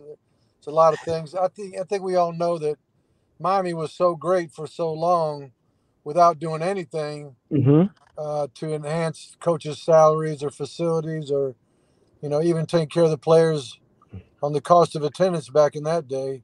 Miami wasn't doing everything that they could do within the rules to make it a great place again. And I think, part of the reason why they hired me was because they thought I could help them navigate that. And of course, getting the indoor facility built was huge. Yeah. It was just, it was so hard. I mean, every day as a head coach, the last thing you want to do is have to look at the weather forecast and pray that the lightning doesn't strike. Yeah. So you'd have to go inside in the gym and try to get some kind of practice. So once that indoor was finished, it not only was very functional, but it was a sign for recruits to see that Miami was serious about making a commitment to football again. And of course, it's gone through the roof now, from what I understand. Yeah. So I'm happy for Miami because of that. Well, Coach, you actually put your money where your mouth is. You gave some of your own money to the program. Yeah, with the indoor facility, I knew it was going to take a lot of money. Of course, the Sofer family was so generous with their major gift, but then we needed a lot of other gifts that were, semi-major, and I tried to lead the way and let them know how important it was to me as head coach, but also how important it was to me as a former player at the U. I mean, we needed that indoor desperately, and I felt like it was worth giving our money towards it. What did you think of the game Saturday, Coach? Well, I got to see most of it. I didn't see all of it. Of course, I'm on the ACC network, and you're trying to watch, because I'm a studio analyst, I'm trying to watch all the games at the same time, but had a special interest in the Miami game, of course. And, I felt like Miami up front overall took care of business. I think that some of the biggest reasons why the SEC has been a dominant conference because their big men are just better than other people's big men. But, Miami's big men came through and created some space for the runners and time and space for Tyler to do his thing. And, of course, Tyler was, I thought, spectacular, especially that last drive before the half. I mean, the pinpoint passes that he made. And, a coaching decision to call timeout to make sure there was some time left on the clock when they got the ball. It was just a great job all the way around. Hey, Coach, I got a question for you. We were talking earlier about the fact that Miami has all these backs. They have about maybe 4 or 5 backs. Right. I coached against you in the Belt Bowl when you were at Georgia, when I was at Louisville, and you had Sony Michel and Chubb. How did that work? Well, I think kids nowadays understand that they don't really want to be the guy carrying it 30, 35 times a game like back in the day. They understand that you could get half the carries and still obviously stay more healthy, stay fresher, but also elongate your career. You only get so many hits with that body. And the one thing about a running back, everybody wants a piece of that guy. And the better you are at breaking tackles, the more contact you're going to get on any given play. I mean, if you go down with the first tackler, you get hit once. But if you're breaking tackles, you might get hit 5 times. That's right. But so I think kids, or at least Sony Michel and Nick Chubb, knew they could share the totes. And of course, I had Todd Gurley and Keith Marshall during that time frame too. At one time, we had all 4 of them. God. They kind of crossed over, but all those kids had great careers, and all those kids made it to the NFL. So they understand nowadays, I think, it's not that healthy to be the one guy that's going to carry the ball over and over and over, because you're just going to get flat beat up and worn out. And you won't be anything from the next level. Amen. Hey, Mark, I've had the dual pleasure of watching your playing career as a fellow student at the time back at the U, and, of course, seeing your entire coaching career from start to finish, and remembering the days when you were a young assistant under Bobby Bowden at Florida State and obviously went on to Georgia. It's got to be such an incredible feeling for you now at this stage of your life to be chosen to be a Hall of Famer and just like put the icing on the cake, so to speak. Yeah, it's a blessing. And, when you're in it, you're just grinding. You're just going. You don't think much about it. You don't even look up in the stands and realize what an awesome opportunity you have to play in front of crowds like that and not in front of television audiences like that. But when you're out of it and you can start to look back at the just the honor and privilege to coach a sport like college football, it's pretty humbling. And it's also you also get a chance to look back at some of the greatest memories that you make with your players and with your coaches. And, like, I'll be honest with you, that Miami Notre Dame game we had in 2017, I probably go back and watch that 3 times a year. That was, but, when the game's going on, you don't think much about it. Right. You're just thinking and making decisions and all that stuff. But when you can separate yourself a little bit with time and space and then just watch it and just see how awesome it was, it was just quite an honor and privilege to do that. Now, Coach, you coaching with Coach Bowden, what did you pull from coaching with him? What did you pull from him? Right. Oh, what did I learn from him? Yeah, what did you pull? Yeah, what did you learn from coaching with Coach Bowden? Well, I found out a couple things. Number one, I played under Howard Schnellenberger. And Coach Schnellenberger obviously was a Bear Bryant protege, kind of a my way or the highway guy. He's a guy, very intimidating figure, and he kind of coached through intimidation and fear a little bit, which is very effective. Don't get me wrong. It can be, and you need that with young guys sometimes, Right. But then I go see Coach Bowden. Well, he's completely opposite style.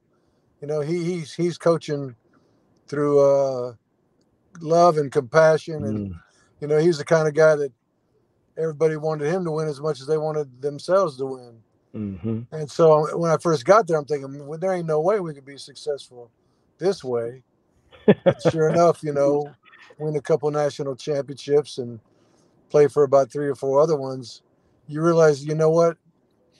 You could do it this way or you could do it that way. But the main thing, and Coach Bowden would always say, be who you are. Don't try to be somebody you're not, because it takes too much energy, and the kids will find you out. You know, if you're not genuine, those kids know it.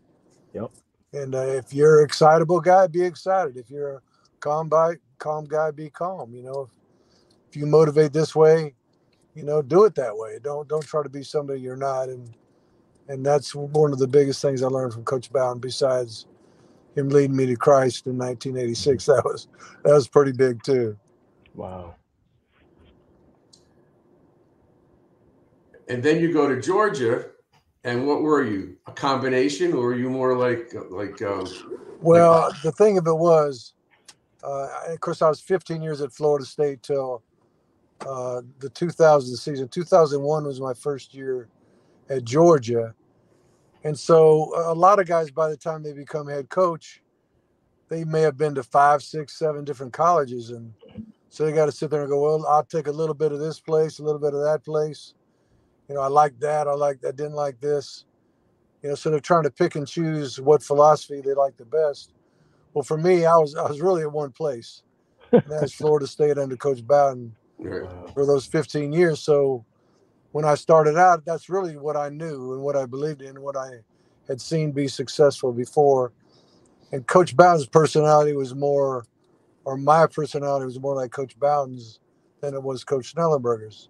And so, you know, quite frankly, we did everything the Florida State way. We did everything the Bobby Bowden way when I first got started. And then over time, you know, you have to adapt to what's happening. And just like, I mean, my gosh, college football the last 5 years, we know how much change there's been. So you got to change with the times, or you get left behind. But as far as a starting point, you know, it was pretty much the things that we did at Florida State that were successful were the things that we tried to accomplish at Georgia. You had some darn good teams, Coach. I know you didn't get all the way to the top, but you had some damn good teams that we all got to see over the years. Yeah, we did. We had some good teams for sure, and some good people, and you know, we were a game away. And I think, you know, people will go back and say if there was a 4-team playoff, you know, back in 2000, you know, we might have made it to 3 or 4 college football playoffs. You know, so you know, whether we would or wouldn't have is up for debate, but more than likely we had, you know, at least 3, 4, 5 teams that were good enough to be in the playoff at the end. Yep, and now they're going for a three-peat. I know. It's amazing what they've done. It's been three-peat in college football. I know. Hey, Mark, you sound great. You sound like a guy that hasn't had to deal with NIL and the transfer portal for the last few years. That's for sure. Quite honestly, how's everything going for you? Are you still enjoying the television work? Yeah, I enjoy it. It's a lot of fun. I mean, Eric McLean, the lineman from Clemson, and E.J. Manuel, the quarterback from Florida State. You know, working with those guys is fun. Eddie Royal, you know, Virginia Tech guy. It's, you know, I'm kind of the old sage, you know, and I guess they got to have one of those on the show. But it is fun because it is teamwork, and you get to keep your hand in the game. But you know, overall, you still get your blood pumping a little bit. Yeah. Anytime you go live TV, you know, you get a little bit of juice. But it's been fun, and you know, a lot of these guys are trying to make a career of it, and I'm truthfully just trying to have a good time with it. I don't take myself too seriously on TV, but it's fun. Hey, you're going to the Hall of Fame tomorrow night. That's an accomplishment. That's a career accomplishment, Coach. Well, well deserved. It was very humbling when we got they send a football to your house with the note, and the ball is, painted up real nice and all that. But they basically say, "Welcome to the club." Wow. And say something like less than 1% of all coaches since the beginning of college football have entered the Hall of Fame. And, it's like I said, it said, welcome to the club. So, my wife and I really, got emotional at that time because we've poured so much into it. Mm-hmm. And to be recognized in that way is a huge blessing. Well, I can tell you this, Coach. I got a chance to talk to you for a little bit up in you and your wife up at the bowl game, and we were playing you guys in the Belt Bowl. I was very impressed when I walked away from that conversation. Obviously coaching with Coach Petrino and then talking to you, it was night and day. Imagine that. It's like Mickey Andrews and Bobby Bowden. That's right. Well, Coach, man, we just wanted to say congratulations and thank you so much for coming on the show. Hope you had a great dinner tonight, and I hopefully you told my guy I said hello, right? You told him I said hello? Of course. Of course. Well, thank you for coming on, Coach, and enjoy your night, and we'll see you tomorrow. All right. God bless you guys. Thank you, Coach. Thank you very much. Wow. Mark Richt. It's hard to dislike that guy. I don't care what happens here. The hardest thing. Yeah, he's a good guy. With Mark Richt, was watching the way that last season went. Yeah. How frustrating it was, and nobody knew at the time that he was sick and that and that he was fighting. I don't know if he really knew everything that was going on, and it was so difficult for him. And it's so great that now he gets to go into the Hall of Fame because that's what he'll be remembered by. And not a tough moment at the end where things just didn't go well that last year, and you couldn't be happier for him. He is one of the finer human beings you will ever meet in your life. Mm-hmm. Yes. I'm telling you, walking away from that conversation with him, and I was just like, because I had never really talked to him, and we stood there and talked for like 30 minutes. My wife, his wife, and in the ballroom at the bowl game, and it was just very impressive to talk to him. And again, you talk about the Bobby Bowden effect. Here's a man that the guys that coached and played under him, kind of emulate him as far as really caring and really wanting to see people do well afterwards. Mm-hmm. That's where I always look at it. When you talk Bobby Bowden and you talk Mark Richt, I think about how those guys that played for him, he wanted them to do better after the game was over, just like Coach Bowden did. Right. It's funny. You look at him, he said 15 years at Florida State. That doesn't happen anymore. Somebody on a team like that, a winning team, and he's a coordinator, he's out of there after 2 or 3 years at the most. So when he said that, I realized, that is true. He was there 15 years. I mean, they had some damn good teams, and they won some titles. But still, that's very rare now. I don't think that happens much anymore. No, not real coordinator. All right, LT, let's take a moment and take care of some business, because I've got CaneSport behind me. You're inside CaneSport, the headquarters for everybody to get all their Canes merchandise. You got some beautiful shirts on the rack there. I got it too, but I can't put it on the wall yet. Hey, you think I should wear this tomorrow?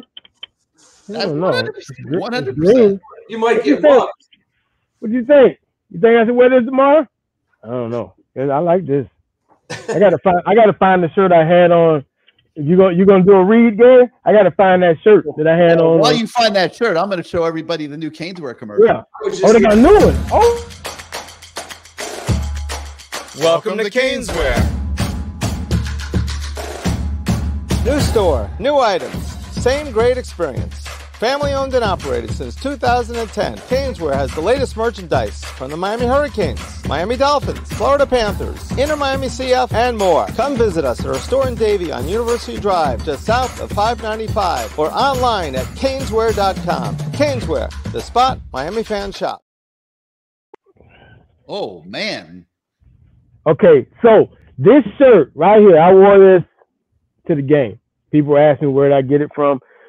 But most importantly, the players, the old school players that I played with, this was our training shirt. They had the speed, power, and strength. They were tank tops back in the day. So when all those guys saw this shirt, they're like, "Oh man, that's taking me back to Coach Roll." You know, and it's a great shirt, man. This is what we wore.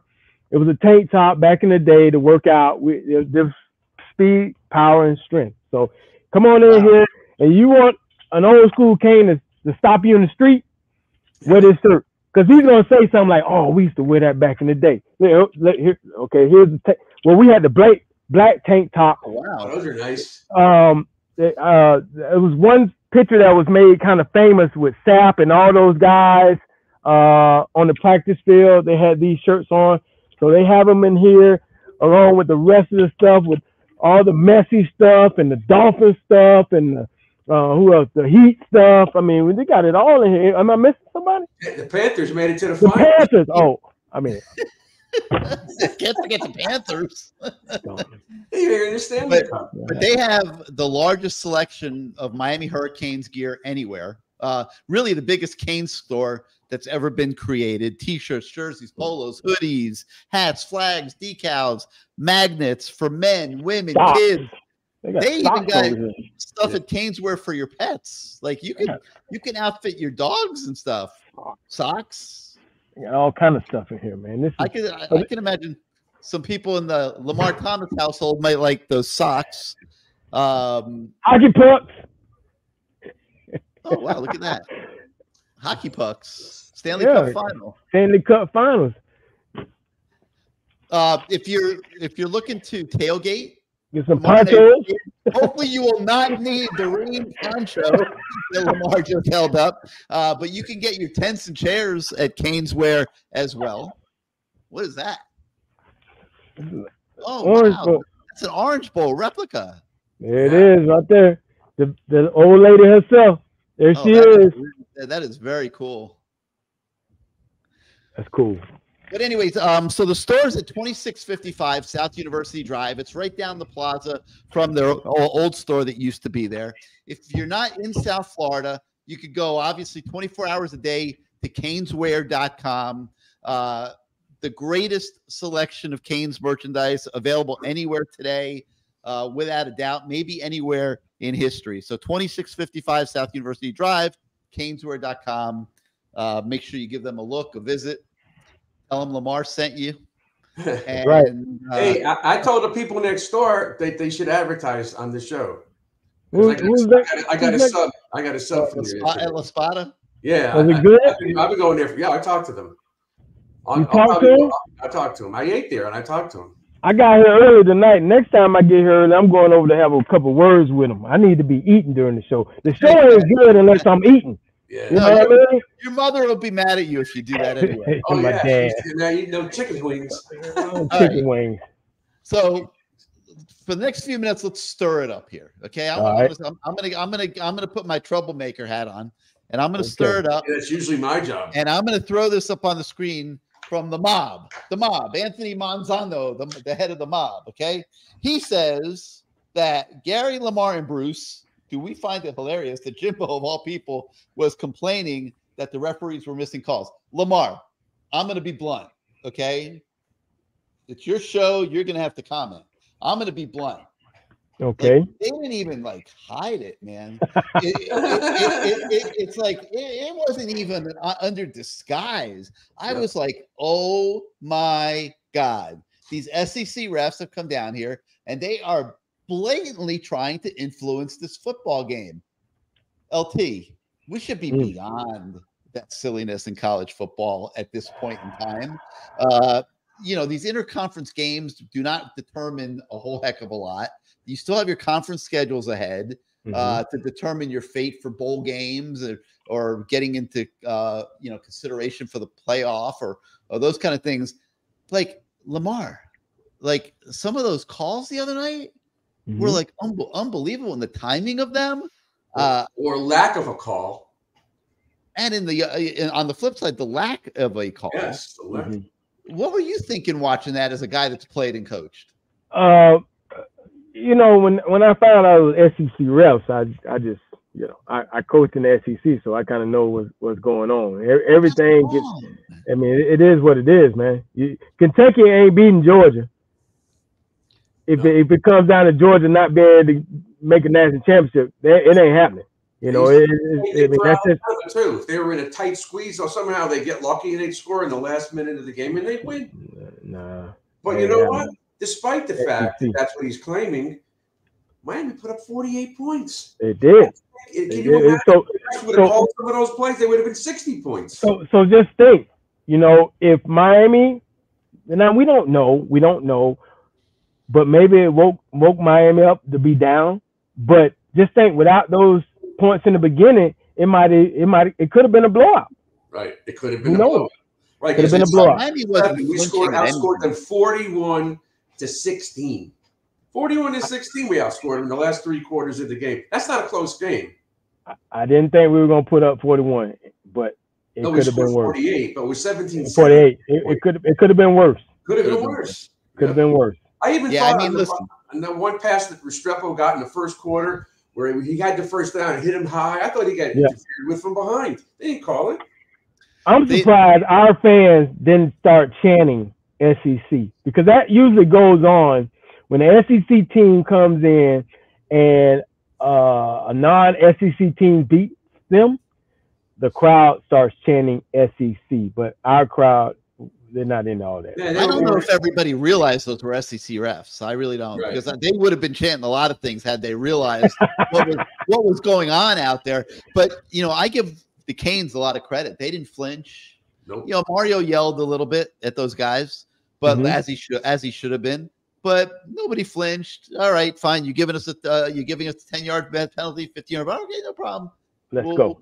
Let's go. Let's go. You know, and I think that these guys, we talked about it last year. You just can't catch punts inside this 8 or 9, or you got to let it roll. Yeah, those are mistakes.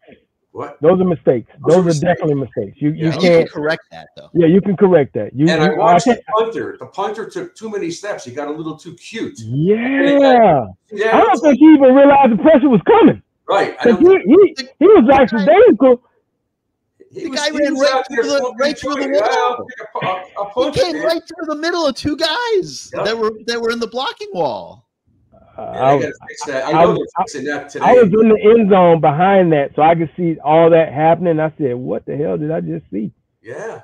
I mean, as a special teams coordinator that I was last year, so now I'm watching all this stuff, and I'm just like, okay, I'm looking at how they line up. I'm like, okay, that guy's got that guy. Wait a minute. Oh no! Boom, ba-doom. The worst sound you want to hear. Ba-doom. But that's a bad sound. But it was partly his own fault. He took too much time. He took too many steps. And after that, he didn't do that anymore. No, he got it off quicker. Yes, he did. Sense of urgency. There's no reason for him to, pea foot around. You don't need to do that. Now, what year is he? It's his first year. He's his first year. Yeah, he didn't punt. We had an All-American back there, so he's learning. He was a lot better after that. I promise you that. Yeah, no doubt. Hey, Bruce, we're gonna let you depart. Any closing thoughts going into? I'm looking forward to watching us play tomorrow. I just want to see progression. I don't want to see any more injuries.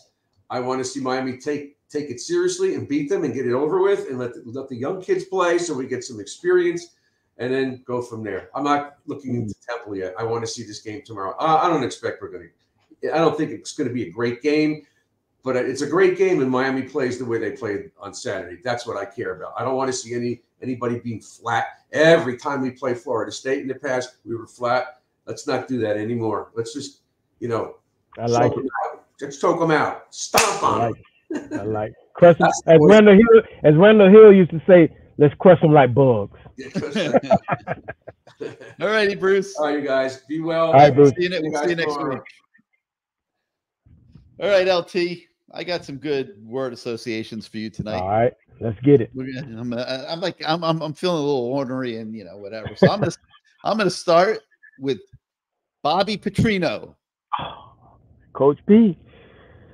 He was so excited before that game. I had a chance to talk to him, even took a picture with him. He was excited about the opportunity he had to, we talked about him coaching again, not being a head coach, having to deal with everything that has to go along with being a head coach.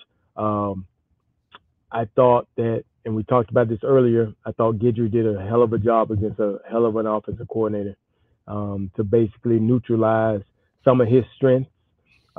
He will get it together. I think the problem is going to be out there listening to the Texas A&M fans. If it continues to get better or get worse, where's Jimbo in all this? That's going to be the big issue. But I think Coach P is going to do his thing. He's going to put up some numbers this year, and they're going to be a pretty good team under his tutelage. So I think that this is one game that he's going to be pissed off about, but he's going to take it out on some people in the next couple of weeks. Bethune-Cookman. Coach Bethune-Cookman University, who was supposed to be coached by Ed Reed, stole my next one. Yeah, they got a very uphill battle. I think for them, they're going to make sure they're going to have to try to stay as healthy as they can. Try to get guys as much experience. I know they're excited about this opportunity to get to play the University of Miami in this stadium. Probably be the biggest game of the year for them as far as expectation for these kids. Because I would think that if you're at a smaller school getting to play a team like Miami under the big lights, you circle this game. So hopefully they can stay healthy. I don't really see them competing much. I think the game should be over by halftime, but who knows? Maybe they put something together, and if they do, we're gonna be very upset as fans, because we're still riding this wave of this Texas A&M victory, and we expect to see a consistent game, and BCU will come put on a great halftime performance, and then they get back on the bus and they'll ride to Daytona, because they ain't flying down here. I'll tell you that. Yeah, that's a pretty safe assumption. All right, you mentioned them, but I'm going to throw them out there anyway so you can talk about them a little more. What's Ed Reed thinking right now? Man, Ed Reed, the best DB. Man, and how much different would this game be if he had remained? Yeah, I mean that would have been very different if the thought process as far as it's unfortunate for him when he had an opportunity and things just didn't work out there at Bethune. So, man, it would have been great to see him being a head coach. But these are things in life, you learn along the way. I had to learn some things the hard way. I learned from the FIU event to even if it's a tape recorded, tape delay game, don't say what you're thinking. So right. You got to learn, and he had to learn. He said some things before he got a paycheck, and he had to pay. So it is what it is. Let me throw this one out there. Deion Sanders. Prime time. Doing a good job out there. I'm excited. I'm happy for him and what he was able to do there. I think what he brings is confidence. I think what he's doing with those guys is giving them confidence that they can compete. And you get coached hard, but you get loved up. I'm very excited about the job that he's doing over there, and I hope it continues. I actually hope they continue to win because I think America needs to see this. They need to see. I mean, because I'm pretty sure people are tuning in. He is the new Miami.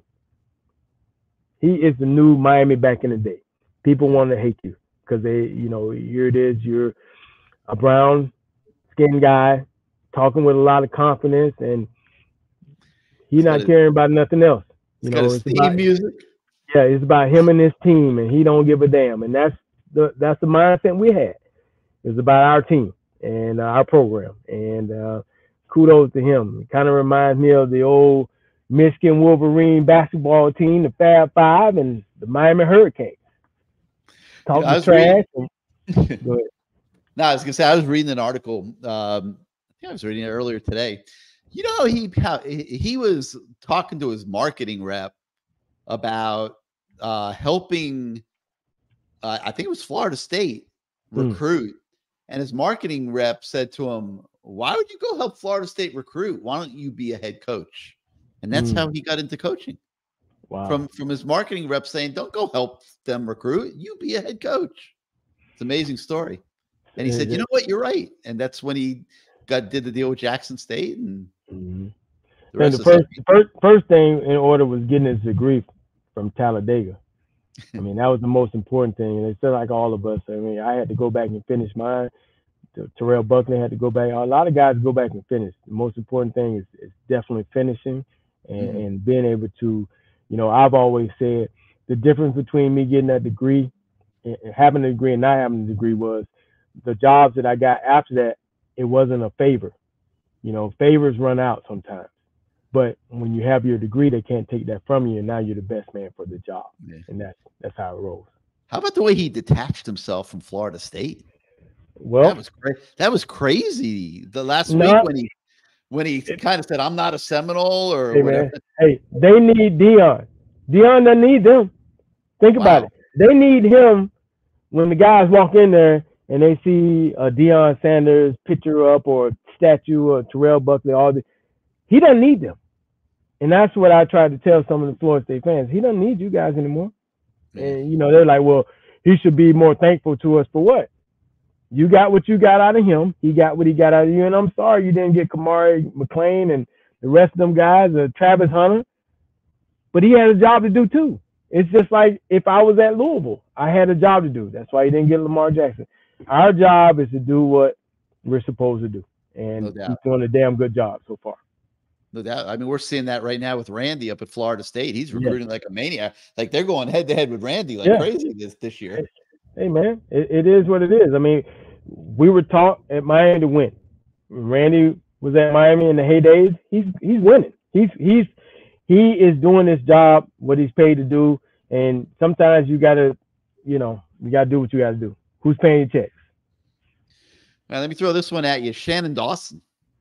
Shannon Dawson, great job. Thumbs up, great game plan. Continue to be to show that imagination and call. You know, we lost that last year. We lost it. It was two backs and a cloud of dust or whatever it was. I don't know what the hell it was that a man was calling, but hey, good job. Great job by him, and I'm going to throw Gidry in there too. Great job by the coordinators. Great job to be able to do what you did against Texas A&M. Now, let's keep it going. Let's get this Bethune. Let's get the next one, and then we'll talk bigger and better games. How about that? All right, and a week would not be complete if I didn't end with Mario Cristobal. Mario, first of all, great job getting your staff in order. Sometimes it doesn't work out in the beginning. You make these hires, things not right. I think that he's brought in some guys now that it seems like it's a better fit. You know, being around those guys, it seems like they actually enjoy being around each other. And that's important, man. You don't want to be on the staff where guys are going. I mean, obviously we have to go home, but when you're there, you enjoy being around each other. I've been on staffs or been around staffs where guys really didn't want to be around each other, and it shows. And the kids can see it too. So kudos to Mario for putting that staff together and building this culture. Culture is down 10-0, 17-7, was it 17-7? And still playing hard and coming back, going up, taking the lead, and then blowing them out. I mean, that's culture. That's them believing in what their head coach is preaching. So good job, Mario. Let's go out tomorrow and let's continue to be consistent. I don't want to say beat them 90-0, but you try to put as many points. Get some playing time for some of these young players. That's the most important thing. Get some playing time so you can find out, you can build that depth, and you just go from there. Yeah. All right, LT. I think we've pretty much covered just about every topic tonight. We've been all over the place, but it's all been good. Got to thank CaneSport one more time. Yep. 2655 South University Drive in Davie. Head on over there if you're head on over to CaneSport. That's what Right. that's what their commercials say. And if you're local, great place to stop on your way to the stadium tomorrow night. If you're not local, just go to CaneSport.com. You can buy any of that great stuff you see behind Lamar and behind me here tonight on their website, CaneSport.com.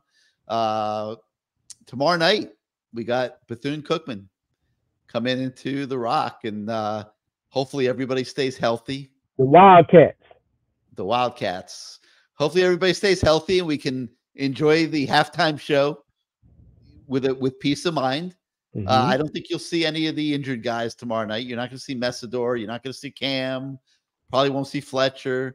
But there'll be plenty of firepower on the Canes sideline. I don't think you have to worry about any of that for this game. It's best to get everybody healthy for the challenges that come ahead. And somebody brought up Temple earlier in the show, and I did have a chance to look up and see. Yes, they did lose to Rutgers 36-7 after beating Akron 24-21. But that is obviously going to be another game that Miami's going to go into as a heavy favorite and set up the return for Georgia Tech. Hopefully they get to Carolina 5-0, and then we could see a real big game again, and it'll be pretty darn interesting. So for Lamar, I'm Gary. Thank you so much for making us part of your night tonight, and we'll see you guys next week. Enjoy the game tomorrow night. Go Canes.